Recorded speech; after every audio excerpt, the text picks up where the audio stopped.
Nationwide. Mga kabrigada, isang babaeng vendor naman ang nasawi matapos maatrasan at makaladkad ng isang passenger bus sa Commonwealth Avenue sa Quezon City.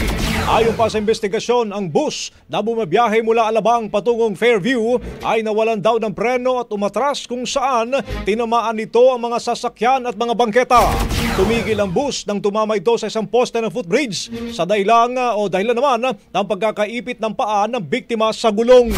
Batay pa sa Barangay Kagawad, inabot pa ng 15 hanggang 20 minuto bago na iligtas ang vendor.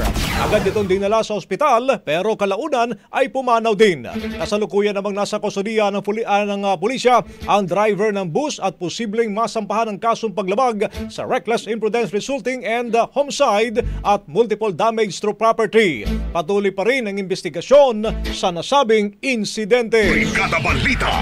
Ang bahaging ito ay hatid sa atin ng Guard C Plus with Zinc Capsule. Always protektado ang kalusugan.